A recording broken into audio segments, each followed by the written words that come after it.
barangkali topik telah di-share, dibagi.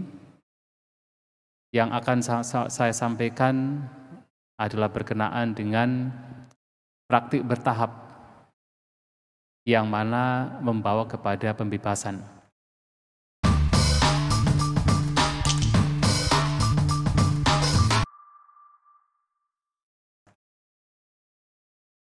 Beberapa hari yang lalu ada seseorang yang bertanya kepada saya.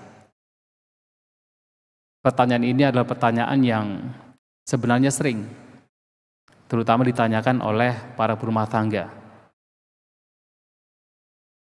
Kami Bante para berumah tangga mempunyai banyak sekali kesibukan. Disibukkan oleh anak dan istri, disibukkan oleh pekerjaan, disibukkan oleh berbagai macam hal. Bagaimana mungkin kami sebagai berumah tangga yang banyak sekali kesibukan bisa terbebas dari segala bentuk kemelekatan? Sedangkan kita semua tahu bahwasanya untuk bebas dari duka, penderitaan secara total, kita harus terbebas dari segala bentuk kemelekatan. Lantas, apakah mungkin seorang berumah tangga bisa benar-benar terbebas dari segala bentuk kemelekatan? Jangankan berumah tangga, bahkan kami para biku juga sulit. Tetapi apakah mungkin? Masih memungkinkan. Dan yang terpenting dari ini adalah yang dapat kita lakukan dalam upaya untuk melenyapkan kotoran batin, untuk melenyapkan segala bentuk kemelekatan, kita mengupayakan secara bertahap. Artinya, kita tidak bisa dengan serta-merta melenyapkan seluruh kotoran batin, seluruh kemelekatan, tetapi dilakukan secara bertahap. Kalau kita perhatikan, tidak hanya kita berusaha melenyapkan kotoran batin secara bertahap, bahkan praktik yang diajarkan oleh Sang Buddha juga sifatnya bertahap. Dan bahkan Sang Buddha sendiri ketika mengajarkan Dhamma, kalau kita perhatikan, setiap khotbah beliau itu berisi juga ajaran yang bertahap. Dari yang paling sederhana, kemudian memuncak kepada yang paling dalam. Contohnya adalah, kita sering mendengar khotbah tentang Karanya Metta Sutta, yang kita kenal sebagai khotbah tentang cinta kasih, pengembangan cinta kasih. Kalau kita perhatikan, khotbah tersebut juga berisikan ajaran dan juga praktik yang sifatnya sederhana, kemudian memuncak kepada yang paling dalam. Yang sederhana apa? Sakoca, suhucuca.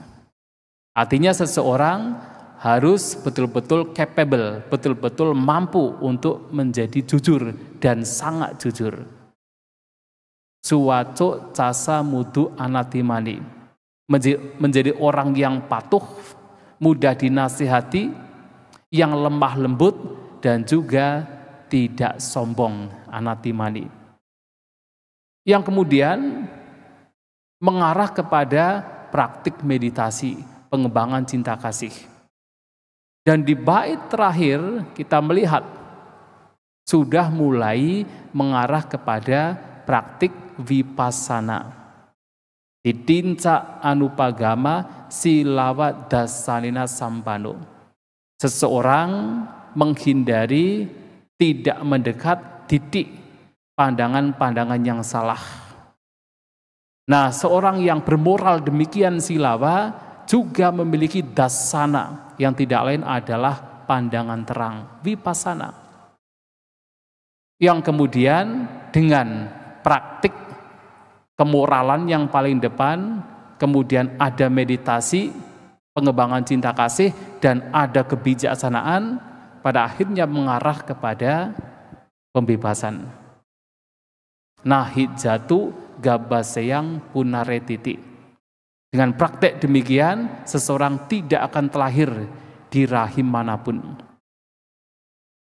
Ini adalah Karanya Mita Sutta. Kalau kita perhatikan Manggala Sutta juga sama. Khotbah tentang berkah itu diawali dengan poin-poin dhamma yang sebenarnya sifatnya masih mudah dilakukan. Dari mana? Pujanca pujanianang atau asewana cak balanang, tidak berasosiasi dengan orang yang bodoh, berasosiasi dengan orang yang bijaksana, menghormat kepada yang patut dihormati. Itu adalah praktik yang sebenarnya masih sederhana. Termasuk kemudian menyokong orang tua, menyokong anak istri, memiliki pekerjaan yang tidak tercela. Nah, di awal-awal khotbah Sang Buddha berkenaan dengan hal-hal yang masih mudah. Tetapi kemudian berlanjut, diupayakan kalau bisa mempraktikkan kehidupan petapaan, tapo cak brahmacharyanca. Jadi mempraktikkan kehidupan tapa, kehidupan selibat brahmacari untuk apa? Merealisasi 4 kebenaran mulia. Yang kemudian memuncak kepada apa? Pencapaian arahat. Yang di depan saya kutip, putasa loka damehi. Jadi putasa walaupun disentuh. Buddha itu seperti dari kata pusati, asokang tiada sedih, wirajang tanpa noda, kemang penuh kedamaian. Itu adalah kondisi batin seorang arahanta. Nah, Sang Buddha dalam khotbah-khotbah beliau selalu mengawali dari yang sederhana, yang mudah, kemudian memuncak kepada pembebasan. Nah, dalam praktek dhamma juga demikian. Sang Buddha juga sering menyampaikan bahwa dalam mempraktikkan dhamma, kita bisa mengawali dari yang paling mudah, dari yang tidak sulit. Dari mana? Nah, kita sebagai umat Buddha sebenarnya sudah beruntung. Beruntungnya apa? Ada satu hal yang kita memiliki, adalah kalyanamita. Karena kalyanamita ini menjadi satu syarat. Jadi sebelum kita mengenal dhamma atau ajaran yang benar, sebelum kita termotivasi untuk mempraktikkan ajaran yang benar, kita harus memiliki teman yang baik. Dan kita sebagai umat Buddha beruntung karena kita punya teman-teman yang baik atau kalyanamita. Kita datang ke wihara bertemu dengan teman-teman yang memang sepaham, sejalan, yang memiliki pemahaman ajaran Sang Buddha yang baik. Ini adalah keberuntungan kita. Dengan kita memiliki teman yang baik, maka nanti kita akan mendengarkan dhamma. Ini adalah syarat pertama. Syarat pertama dalam kita mempraktikkan dhamma adalah kita punya teman yang baik, kalyanamita. Kita harus berasosiasi dengan orang yang baik, sappurisa sangsewo. Baru kalau kita berasosiasi dengan orang yang baik, punya teman yang baik, kita akan mendengarkan dhamma dari teman kita atau dari guru kita. Nah, tinggal kalau sudah punya kesempatan untuk mendengarkan dhamma, nah kita mulai mempraktikkan dhamma. Dari mana kita mempraktikkan dhamma? Kita bisa mempraktikkan dari apa yang kita merasa paling nyaman, yang merasa kita mampu untuk mempraktikkan. Hanya saja Sang Buddha biasanya akan mengajarkan seseorang dari yang paling sederhana, yang paling mudah. Yang tidak lain adalah praktik, biasanya adalah praktik berdana, praktik berbagi, praktik memberi. Kenapa? Ini dikatakan yang paling sederhana, karena sebenarnya yang paling mudah untuk dimengerti. Praktek berdana ini yang paling mudah dimengerti dan juga sebenarnya juga yang paling mudah untuk dipraktikkan. Karena apa? Bahkan kalau kita perhatikan, tidak hanya manusia, bahkan binatang pun juga bisa mempraktikkan berdana. Walaupun dengan motif yang sebenarnya tentu berbeda dari orang yang sudah paham dhamma, akan tetapi bahkan binatang pun juga sudah mempraktikkan berdana. Coba kalau kita lihat secara insting, induk burung misalnya, ketika punya anak-anak, mencari makanan untuk memberikan anak-anak. Itu juga bagian dari berdana. Jadi praktek untuk memberi itu sudah menjadi bahkan insting. Binatang sekalipun. Dan manusia pun juga sama, sejahat apapun manusia, biasanya sekali waktu pasti ada dan melakukan praktik berdana. Walaupun tentu motifnya itu berbeda. Karena nanti ketika kita sudah paham ajaran Sang Buddha, motif berdana juga nanti akan berbeda. Mungkin awalnya seseorang berdana kepada orang-orang yang dilekati. Karena kemelekatan, bukan berdana untuk orang lain yang membutuhkan, tetapi untuk orang-orang yang dilekati. Tidak apa, untuk mengawali. Akan tetapi kemudian seiring dengan pemahaman dhamma, orang demikian kemudian mempraktikkan berdana kepada siapapun. Tidak hanya untuk misalnya keluarga. Ya awalnya memang untuk keluarga, dan itu juga oleh Sang Buddha dianjurkan. Kalau seseorang punya kekayaan, siapa yang layak patut untuk menikmati? Pertama adalah diri kita sendiri. Lantas siapa lagi? Adalah orang tua. Memberikan kepuasan, kebahagiaan untuk orang tua. Mata biturang suketi pineti. Lantas siapa lagi? Adalah untuk anak istri. Putta darasa suketi pineti, memberikan kebahagiaan, kepuasan untuk anak istri. Siapa lagi? Untuk kerabat, nyatinang suketi pineti. Dan siapa lagi? Baru kemudian keluar. Tidak hanya biasanya orang-orang yang dilekati, yang dekat, tetapi juga membantu memberi berdana kepada orang yang berada di luar kerabatnya, di luar keluarganya, untuk tetangga. Kalau zaman dulu untuk para brahmana pertapa.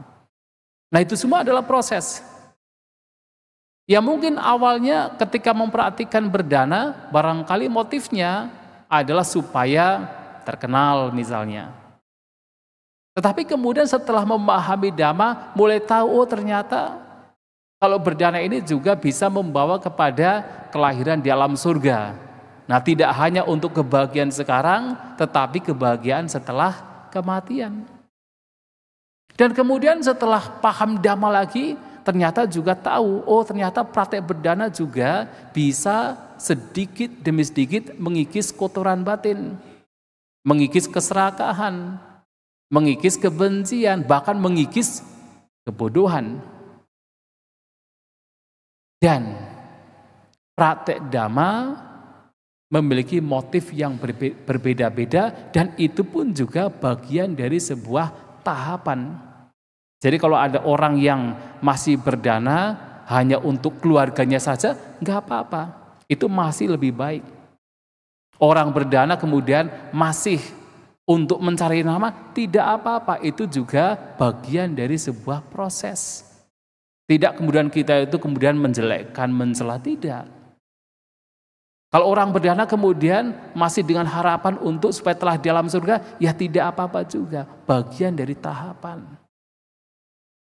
Nah, berdana ini adalah praktik yang paling mendasar. Karena apa alasannya? Karena memang semua orang itu paham dan juga punya insting untuk memberi. Maka ketika diberi pelajaran, nasihat tentang berdana, itu mudah untuk dipahami. Nah kan tetapi tidak berhenti di sini. Ketika kita mempelajari ajaran Buddha yang tujuannya adalah untuk pembebasan segala bentuk kemelekatan, pembebasan dari segala bentuk kotoran batin, maka kita pun juga harus melanjutkan praktek kita. Dengan apa? Menjaga kemoralan kita, menjaga sila kita. Nah, sekarang kita sudah mulai paham bahwa tujuan kita praktik ajaran Buddha adalah untuk melenyapkan kotoran batin. Dan sebenarnya mempraktikkan kemoralan, menjaga kemoralan itu juga bagian dari untuk melenyapkan kotoran batin. Dan ini penting. Kalau kita perhatikan, kotoran batin kita itu termanifestasi secara garis besar itu menjadi 3. Kalau di dalam kitab ulasan ada yang disebut sebagai vitikama, itu yang paling kasar, yang kedua pariyudhana, yang ketiga adalah anusaya. 3 ini. Vitikama adalah yang paling kasar, kotoran batin yang sudah termanifestasi ke dalam ucapan dan perbuatan jasmani. Karena terlalu kasarnya. Ya, kalau kita perhatikan kenapa seseorang membunuh atau melukai, ya karena kotoran batin, karena kebencian yang sudah paling kasar, kemudian tidak bisa dibendung. Nah, seseorang kemudian melakukan tindakan yang bodoh, misalnya membunuh ataupun melukai makhluk lain. Kenapa seseorang kemudian mengambil apa yang tidak diberikan? Itu juga muncul karena kotoran batin yang kasar. Keserakahan yang sudah tidak bisa dikontrol, tidak bisa dibendung, kemudian melakukan pencurian. Kenapa seseorang melakukan tindakan asusila, perzinahan misalnya, juga sama. Karena tidak bisa dikontrol, kotoran batin tersebut termanifestasi ke dalam perbuatan. Kenapa seseorang berbohong, memfitnah, berkata kasar, berkata-kata yang tidak bermanfaat, itu juga sebenarnya berakar dari kotoran batin yang itu tidak bisa terkontrol, kemudian termanifestasi ke dalam ucapan. Maka kalau tujuan kita mempraktikkan Dhamma adalah untuk pelenyapan kotoran batin, untuk pelenyapan kemelekatan, maka hal-hal yang buruk, tindakan-tindakan yang buruk, ucapan-ucapan yang buruk, itu juga harus dijaga agar untuk tidak dilakukan dengan kita mempraktikkan kemoralan, mempraktikkan sila. Nah, tetapi dalam praktek sila ini pun juga ada tahapannya juga. Terkadang tidak bisa dengan serta-merta kemudian langsung Anda sekalian mempraktikkan kehidupan sebagai biku. Tidak bisa kan? Yang paling dasar adalah mempraktikkan 5 aturan kemoralan. Seperti yang tadi telah dibaca. Berupaya untuk tidak membunuh, tidak mencuri, tidak berzina, tidak berbohong, dan juga tidak mabuk-mabukan. Atau menggunakan apapun yang bisa melemahkan kesadaran. Itu yang paling dasar. Akan tetapi kemudian kalau misalnya ada kemampuan pada waktu-waktu tertentu seperti yang beberapa di sini juga mempraktikkan, bisa mempraktikkan 8 aturan kemoralan. Yang salah satunya adalah melakukan kehidupan selibat di hari tersebut. Itu juga bagian dari bagaimana Anda upgrading. Jadi praktek sila ini kemudian di-upgrade untuk mempraktikkan yang lebih luhur lagi. Nah, syukur-syukur mungkin suatu saat bisa mempraktikkan 10 sila menjadi seorang samanera. Nah, syukur-syukur suatu saat kemudian bisa mempraktikkan kehidupan biku, mempraktikkan menjaga 227 aturan kemoralan. Ada upgrading. Jadi tidak bisa kemudian Anda berumah tangga langsung kemudian mempraktikkan aturan kemoralan seperti biku. Ya aneh. Rumah tangga ingin seperti biku, ya aneh. Dan lebih aneh lagi kalau biku ingin seperti rumah tangga. Nah, jadi ada tahapannya. Tidak bisa kemudian langsung ujuk-ujuk. Nah, tetapi praktek sila ini harus dipraktikkan dalam rangka upaya untuk melenyapkan kotoran batin. Perdana, kemudian praktek sila. Nah, selain praktek sila, nah kita upgrade lagi, mempraktikkan latihan yang lain. Praktek apa? Adalah indriyesu gutta dwara, menjaga pintu-pintu indra.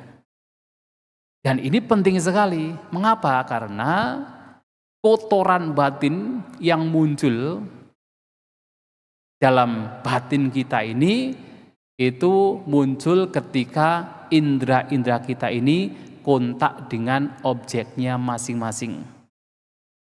Ketika mata melihat bentuk, di sana akan muncul kotoran batin. Ketika telinga mendengarkan suara, di sana juga memungkinkan muncul kotoran batin. Ketika hidung membaui bebauan, di sana muncul kotoran batin.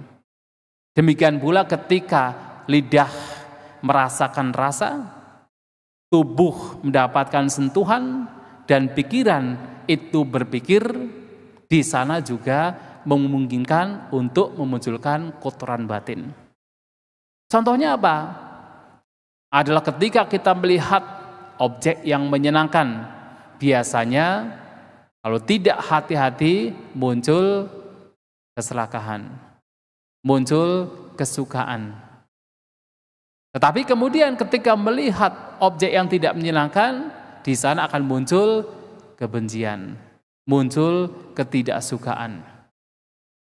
Maka menjaga indera-indera kita ini penting sekali agar kotoran batin ini tidak muncul. Atau paling tidak ketika itu muncul, kemudian diupayakan untuk dilenyapkan.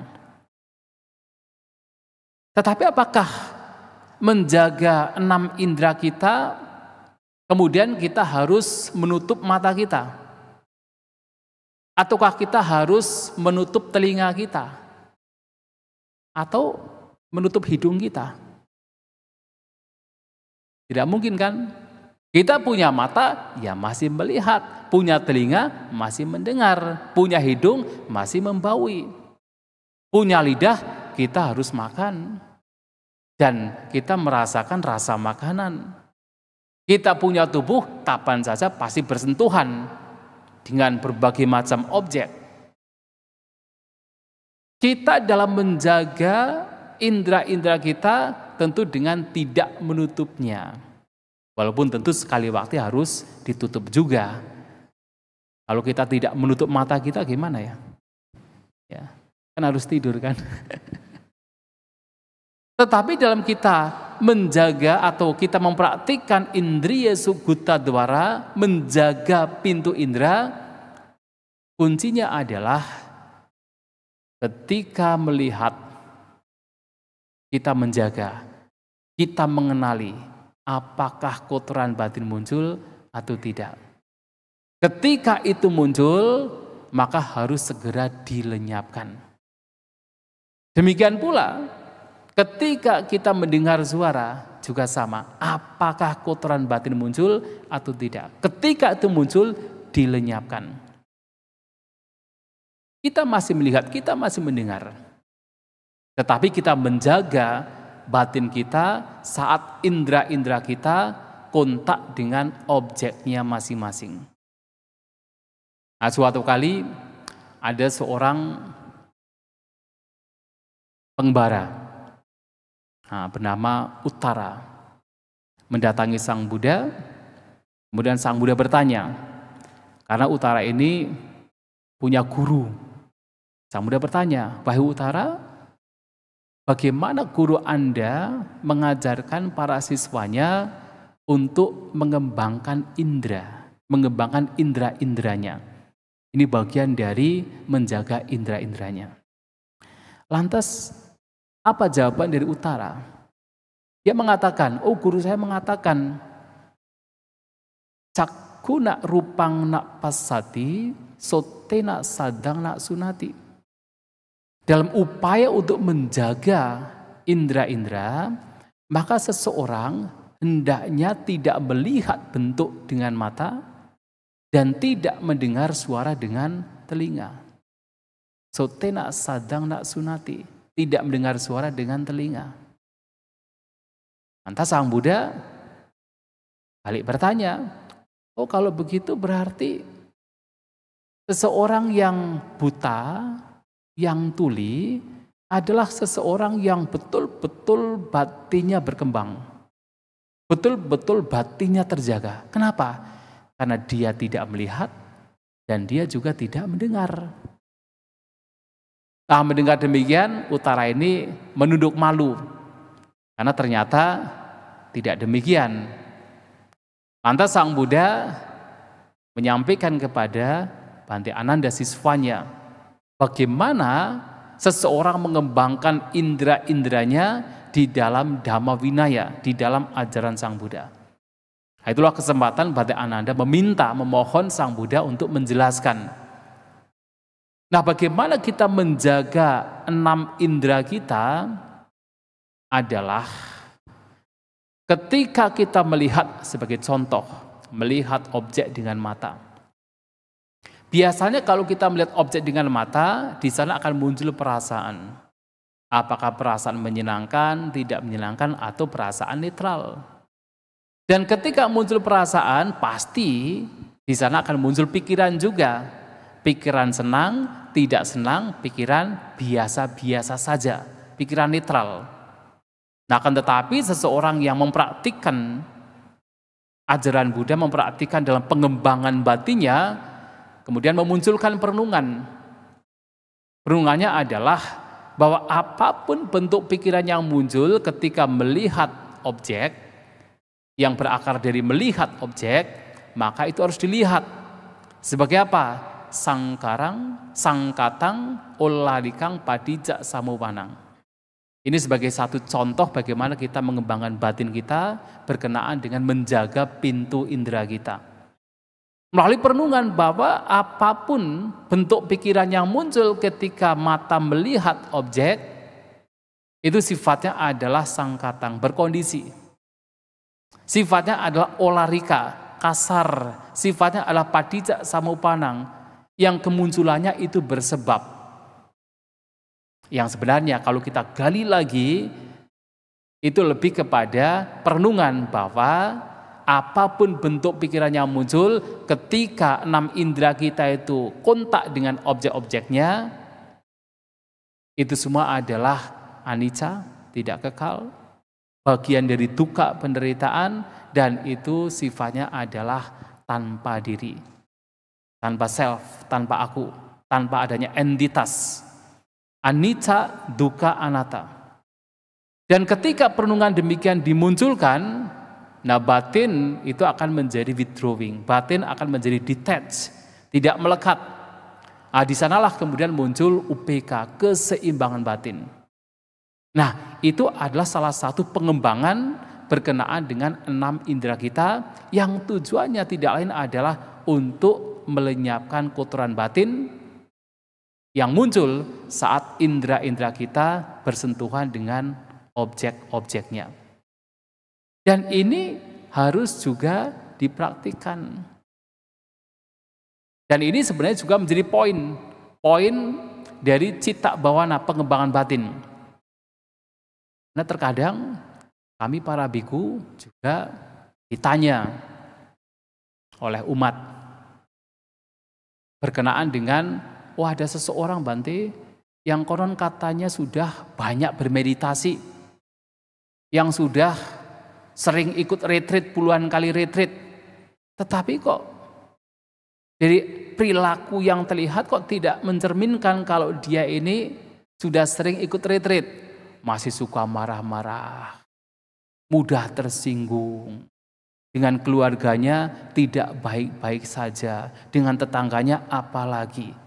Lantas di mana hasil dari retreat meditasi yang katanya sudah sering dilakukan? Itu kami sering, para biku sering ada komplain demikian. Yaitu memungkinkan. Karena apa? Karena terkadang bahkan Beberapa orang berpikir meditasi itu adalah hanya ketika duduk meditasi. Itu menjadi masalah. Makanya kalau saya ingin mencoba bertanya, biasanya kalau di sini kan sudah terbuka. Anda berapa kali meditasi dalam satu hari? Nah, jawabannya kan biasanya 1 kali 1 hari, 2 kali 1 hari. Kemudian saya tanya lagi, berapa lama Anda bermeditasi? Kan ada yang mengatakan setengah jam, 1 jam, 2 jam dalam sehari. Kan begitu. Kenapa jawabannya demikian? Karena ukuran meditasi adalah ketika duduk bermeditasi. Itu baru dikatakan meditasi. Begitu tidak duduk kemudian batin tidak dijaga.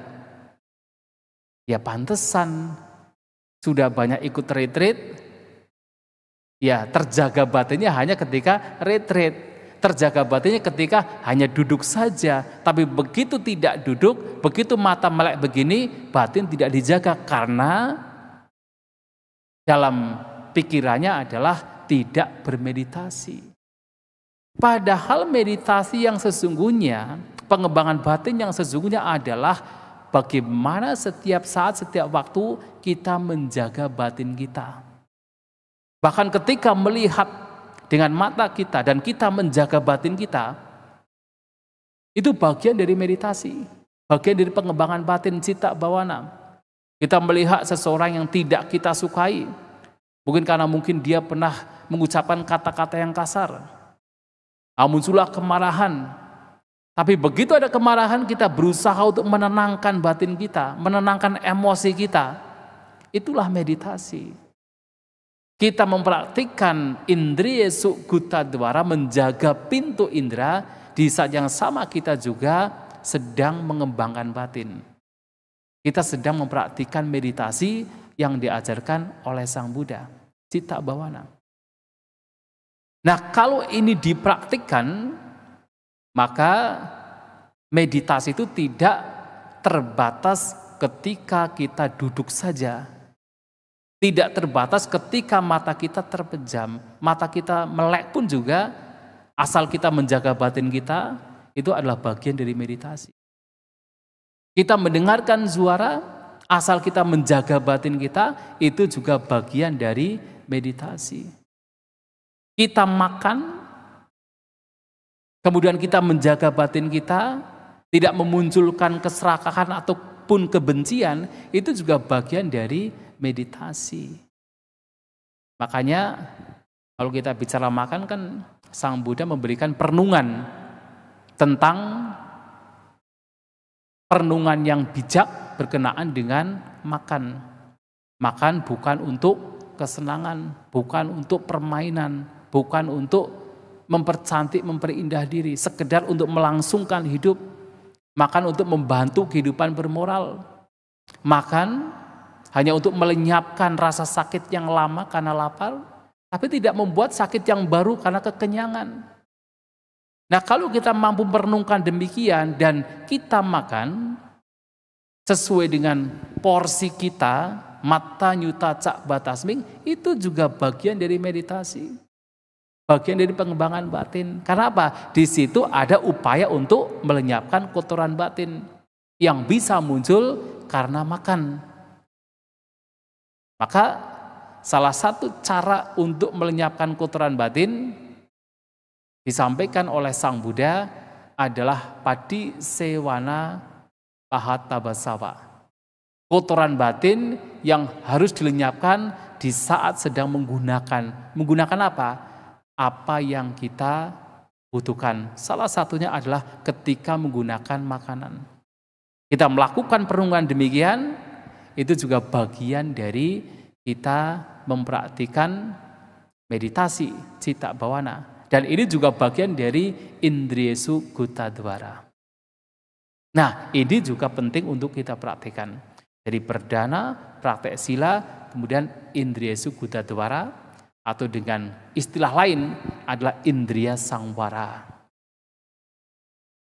Kemudian apa lagi? Nah, Sang Buddha menyampaikan, selain itu juga kita berusaha untuk mengembangkan santuti, mengembangkan rasa puas, Rasa puas dengan apa yang kita miliki. Tentu rasa puas di sini bukan masalah Anda itu harus tidak kaya, bukan begitu. Ini adalah kondisi batin. Anda boleh kaya, Anda harus mengumpulkan kekayaan sebagai berumah tangga, tetapi batin memiliki rasa puas. Jadi menggunakan apapun yang dimiliki bukan untuk berfoya-foya, bukan untuk seperti bersenang-senang semata, tapi menggunakan sesuatu sesuai dengan kebutuhan. Rasa puas ini juga penting. Penting untuk dipraktikkan. Santuti itu penting untuk dipraktikkan. Jadi rasa puas dengan apa yang sudah dimiliki. Ya, kalau sebagai manusia sebenarnya yang terpenting adalah pertama 4 kebutuhan pokok sudah terpenuhi. Sedangkan ketika mendapatkan yang lain-lain yaitu hanya sekunder. Jangan sampai kemudian sebenarnya segalanya sudah tercukupi, rumah sudah ada, sandang juga ada, tidak kekurangan, pangan juga tidak kekurangan. Kalau kemudian pas sakit juga ada obat-obatan, tetapi kemudian batinnya terus mencari dan mencari sebanyak mungkin. Tidak ada rasa puas dan itu berbahaya. Kenapa? Karena kalau kita hanya hidup untuk mencari kesenangan indrawi, kita tidak pernah akan merasa puas. Seberapapun kesenangan indrawi yang telah diperoleh itu tidak pernah memberikan rasa puas. Disampaikan oleh Sang Buddha, Unnoloko atito tanhadaso, bahwa loka dunia manusia itu selalu merasa kurang. Seberapapun kekayaan yang diperoleh itu akan selalu merasa kurang. Atito tidak merasa puas. Dan kalau tidak hati-hati, tanhadaso, menjadi budak dari keinginannya sendiri. Dan kalau sudah demikian, itu berbahaya. Karena seseorang kemudian tidak akan peduli lagi dengan kemoralan. Yang penting bisa mendapatkan walaupun harus melakukan tindakan amoral. Dan itu berbahaya. Maka rasa puas ini pun juga harus dikembangkan. Untuk apa? Ya, untuk melenyapkan kotoran batin. Nah, selain rasa puas atau santuti, yang juga harus dikembangkan lagi, dipraktekkan adalah jagara. Jagara itu adalah wakefulness atau keterjagaan batin. Yang mana jagara ini adalah kekuatan di mana seseorang itu selalu menjaga batin untuk tidak membiarkan kotoran batin muncul apalagi berkembang. Dan dipraktikkan all the time. Jadi sejak bangun tidur sampai menjelang tidur selalu melihat ke dalam batin. Ada tidak kotoran batin yang muncul? Kalau kemudian ada kotoran batin muncul, diupayakan untuk dilenyapkan. Jadi tidak kemudian membiarkan terlena terseret oleh kotoran batin yang muncul. Nah, ini juga harus dipraktikkan. Wakefulness jagara. Nah, Sang Buddha dalam khotbah-khotbah beliau, setelah seseorang punya santuti, maka praktikkan jagara. Wakefulness, selalu menjaga batinnya. Sejak bangun tidur sampai menjelang tidur. Anjurannya malahan, ya kalau zaman dulu biasanya anjurannya tidurnya cuma 4 jam. Jadi 4 jam. Jadi malam itu dibagi menjadi 3. Ada namanya Padamayama, Pacimayama, Majimayama, dan Pacimayama. Padamayama adalah jaga malam pertama. Itu sekitar jam 6 sampai jam 10. Nah, ini masih seseorang ketika intensif dalam mempraktikkan Dhamma itu masih terbuka matanya, belum tidur, belum istirahat. Nah, nanti dijaga malam kedua yaitu Majimayama atau tengah malam jam 10 sampai jam 2 istirahat. Nanti jam 2 sampai jam 6 sebagai jaga malam terakhir itu sudah bangun, mulai menjaga batinnya. Dan sepanjang hari juga dilakukan jagara, penjagaan batin. Dan kapanpun kotoran batin itu muncul, diupayakan untuk dilenyapkan. Nah kalau ini dipraktikkan artinya meditasi kita itu tidak terbatas pada duduk saja. Jadi kapanpun ya sebenarnya adalah meditasi. Mau duduk, berbaring, berdiri, berjalan. Selama kita tidak tertidur dan kita menjaga batin kita, itu adalah bagian dari bermeditasi. Dan tidak hanya berkenaan dengan menjaga batin dalam katakan secara keseluruhan, di mana pokoknya ada kotoran batin yang muncul, itu dilenyapkan. Bahkan kalau seseorang itu intens misalnya memperhatikan pengembangan batin meta cinta kasih, kan juga sama. Sang Buddha juga menyampaikan tidang carang nisinowa sayanowa yawa tasawigatamido, bahwa praktik pengembangan cinta kasih hendaknya dilakukan baik berdiri tidang ataupun berjalan carang ataupun duduk nisino atau berbaring sayano. Selama tidak terlelap tidur itu bisa dipraktikkan, bisa dilakukan. Artinya pengembangan batin ini, menjaga batin ini senantiasa tersadar, senantiasa terjaga ini harus dipraktikkan setiap saat, sejak kita bangun tidur sampai menjelang tidur. Nah, ketika ini dipraktikkan, nah Sang Buddha juga melanjutkan, apalagi yang mesti dipraktikkan adalah sati sampajanya, hidup berperhatian dan juga berkebijaksanaan. Jadi sampajana adalah bijaksana, hidup berperhatian dan bijaksana. Yang ini seringkali diidentikan dengan praktik vipassana. Jadi kalau praktik vipassana kita harus hidup berkesadaran. Ya sebenarnya tidak hanya praktik vipassana. Hidup berkesadarannya tujuannya adalah supaya kita semakin sadar dengan diri kita. Kita semakin waspada dengan batin kita. Sehingga dalam upaya kita melenyapkan kotoran batin karena kita mengembangkan perhatian, mengembangkan keterjagaan batin, mengembangkan kewaspadaan, begitu ada kotoran batin yang muncul, kita mudah mendeteksi dan kita akan mendeteksi. Nah, ini juga patut untuk kita praktikkan. Nah, kalau praktik-praktik ini sudah dipraktikkan dengan baik, seseorang suka berdana, menjaga silanya, kemudian menjaga 6 indranya, hidup dengan rasa puas, dan juga senantiasa menjaga batinnya, terjaga batinnya, hidup berperhatian. Nah, Sang Buddha kemudian menganjurkan. Tapi untuk para biku, pergilah ke hutan, pergilah ke pangkal pohon, pergilah ke rumah kosong, pergilah ke gunung, ke lembah gunung, ke gua, bahkan pergilah ke kuburan. Di sana ngapain? Cari togel? Bukan. Berusaha untuk melenyapkan 5 rintangan batin yang menjadi perintang batin dari kebijaksanaan.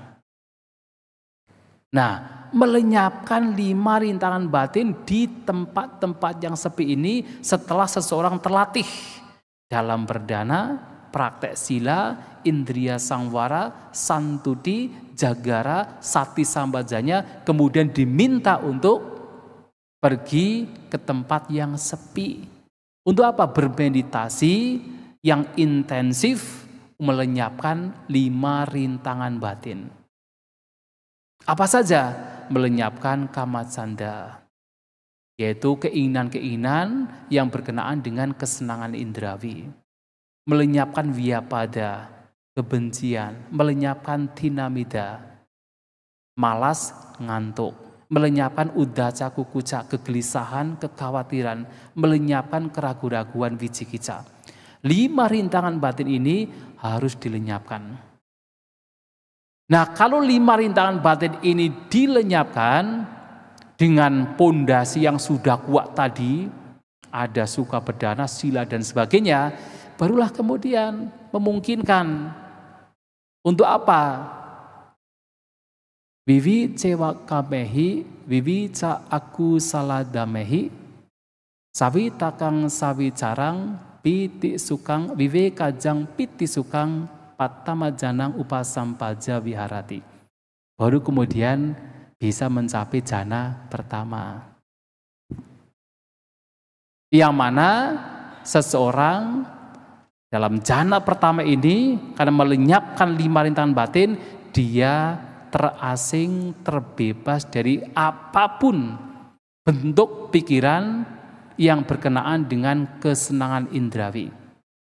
Vivi cewa kamehi. Dan dia juga terbebas dari apapun berbagai bentuk pikiran yang tidak bermanfaat. Viveca aku salehi damehi. Dan di sanalah muncul ada vitaka, ada bicara, dan juga muncul piti suka, kegiuran dan kebahagiaan yang muncul karena viveka, keterasingan atau kelengangan dari apa? Dari berbagai bentuk pikiran yang tidak bermanfaat, yang tidak lain adalah pancaniwarana, 5 rintangan batin, dan juga dari apapun bentuk pikiran yang berkenaan dengan indrawi, dengan kesenangan indera. Dan itulah yang disebut sebagai jana pertama. Dan ternyata kalau kita perhatikan, untuk mencapai jana pertama itu prosesnya itu banyak. Seseorang harus suka berdana, menjaga silanya, indera-inderanya juga dijaga. Jangan kemudian setiap hari perginya ke mall, ke bar, bersenang-senang, kemudian ingin duduk meditasi 1 jam langsung mencapai jana. Tidak demikian. Karena ini adalah pencapaian yang begitu luhur. Pencapaian di mana batin bebas dari 5 rintangan batin. Bebas dari berbagai bentuk pikiran yang berkenaan dengan kesenangan indrawi. Dan ini butuh latihan batin. Dengan cara melenyapkan 5 rintangan batin. Tetapi itu pun juga memungkinkan kalau latihan-latihan lain juga dipraktikkan. Silanya bagus, orangnya dermawan, indera-inderanya juga terjaga. Dia senantiasa sadar, penuh perhatian, menjaga batinnya. Kemudian pergi ke tempat yang tenang, yang sunyi.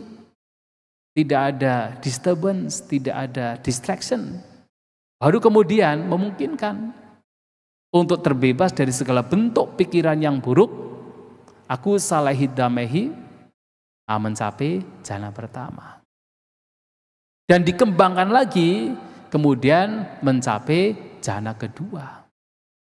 Yang di situ lebih luhur lagi, lebih agung lagi. Di mana piti suka, kegiuran dan kebahagiaan sudah bukan muncul dari viveka, tapi muncul dari samadhi. Samadhijang piti sukang. Kalau tadi kan vivekajang piti sukang. Nah, kenapa? Ya samadhi sebenarnya muncul juga pada jana pertama, tetapi karena di jana kedua vitaka bicara tidak ada, maka samadhinya itu jauh lebih kuat. Sehingga piti suka, kegiuran dan kebahagiaan itu muncul karena samadhi. Dikembangkan lagi, kemudian baru memungkinkan akan mencapai jana ketiga. Yang mana dikatakan dalam jana ketiga, piti itu telah dilenyapkan. Pitiya cak viraga, upekako viharati satu sampajano. Dengan melenyapkan piti atau meredam piti, nah seseorang berdiam dengan batin yang seimbang, upekako, satu sampajano, penuh perhatian dan kebijaksanaan. Kayena sukanca pariseng veti, dan dia merasakan kebahagiaan suka yang tang Arya Acikanti, di mana seorang Arya mengatakan orang demikian disebut upekako satima suka viharati, suka vihari, yang berdiam dengan batin seimbang, penuh perhatian dan bahagia. Dan keseimbangan batinnya lebih tinggi lagi. Jana pertama, jana kedua sudah ada, tetapi Karena dalam jhana pertama ada vitaka wicara, dalam jhana kedua masih ada piti, maka UPK-nya tidak sedalam di jhana ketiga. Perhatiannya tidak sedalam di jhana ketiga. Nah, kalau dikembangkan lagi mencapai jhana keempat. Tapi itu semua adalah proses tahapan yang kita memulai dari yang sederhana dulu. Nah, kita dari sederhana kemudian mengarah kepada yang lebih dalam. Dan itu pun juga tidak berhenti di sana. Kalaupun seseorang mencapai jhana itu bukan sebagai akhir dari mempraktikkan dhamma. Karena apa? Kotoran batinnya itu masih ada, belum lenyap. Maka harus apa? Kemudian dengan batin yang sudah betul-betul diolah sedemikian rupa, diarahkan untuk memahami terutama adalah 4 kebenaran mulia. Untuk memahami apa duka, apa sebab duka, apa lenyapnya duka, dan apa jalan untuk melenyapkan duka. Yang tidak lain adalah jalan mulia berunsur 8. Dengan pondasi batin yang sedemikian baiknya itu, kemudian diarahkan untuk memahami 4 kebenaran mulia. Dan itulah yang menjadi syarat agar seseorang bisa terbebaskan. Dan itu pula yang sering Sang Buddha sampaikan dalam khotbah-khotbah beliau. Oleh sebab itu Bapak Ibu Saudara-saudari sekalian, artinya kita dalam mempraktikkan dhamma banyak sekali yang juga kita perhatikan dalam praktik dhamma ini. Yang kita bisa mempraktikkan secara gradual, secara bertahap, tetapi tentu apapun yang kita merasa nyaman, merasa happy dalam praktek tersebut, lakukan. Kalau kita memang suka berdana, ya lakukan berdana. Kalau memang suka dengan praktek sila, ya praktikkan sila. Kalau suka dengan meditasi, praktikkan meditasi. Akan tetapi yang lain-lain itu juga tidak bisa ditinggalkan. Jadi kalau orang mengatakan, wah nggak usah praktek sila, nggak usah berdana, penting meditasi saja, nggak bisa. Kalau orang paham tujuan kita mempraktikkan dhamma adalah untuk pelenyapan kotoran batin, maka semua ini saling mensupport, saling membantu, integrated. Tidak bisa dipisahkan. Orang yang mempraktikkan meditasi tujuannya adalah untuk melenyapkan kotoran batin, orang demikian pasti akan dermawan. Pasti dermawan. Karena tahu kekikiran adalah perintah batin. Maka ketika muncul kekikiran, dia tahu, wah ini tidak baik. Maka dia untuk melenyapkannya dengan cara suka berbagi. Itulah kenapa siapa seseorang yang sudah betul-betul bebas dari kekikiran. Kalau tadi kan saya mengatakan bahwa untuk bahkan dalam praktek berdana saja itu ada tahapannya kan. Dari apa? Mungkin dari yang paling dilekati sampai kemudian bisa kepada setiap orang. Dari motifnya yang paling dasar, kemudian sampai kepada motif yang sebenarnya adalah untuk pelenyapan kotoran batin. Dan bahkan kualitas dari seseorang suka berbagi saja itu juga berbeda-beda. Dan orang yang sudah betul-betul perfect di dalam berdana, tidak lain adalah minimal sotapanna. Maka seorang sotapanna itu disebut cagasampana. Jadi sudah sempurna di dalam kedermawanan. Artinya bahwasanya dalam kita mempraktikkan dhamma demi tujuan untuk melenyapkan kotoran batin, kita tidak bisa mengatakan, oh yang penting duduk meditasi, berdana enggak penting. Tidak mungkin. Karena apa? Ini juga bagian dari cara untuk melenyapkan kotoran batin. Maka berdana, praktek sila dan seterusnya itu harus dipraktikkan. Walaupun mungkin seseorang mungkin tertariknya dengan satu hal dulu nggak apa-apa. Tertariknya dengan praktek sila dulu nggak apa-apa, tapi nanti lama-kelamaan juga berdana, lama-kelamaan juga bermeditasi. Mungkin seseorang sukanya dengan meditasi dulu, nggak apa-apa. Nanti lama-kelamaan juga tahu, oh sila juga penting, oh berdana juga penting, oh menjaga indera juga penting. Dan itu kemudian akan menjadi satu motivasi bagi dia untuk mempraktikkan yang lain juga. Nah itulah Bapak Ibu Saudara-saudari sekalian, yang ingin saya sampaikan pada kesempatan malam hari ini. Semoga bisa dimengerti dan semoga bisa kita praktikkan, kita implementasikan dalam kehidupan kita sehari-hari. Sabisata bawantus kitata, semoga semua makhluk berbahagia.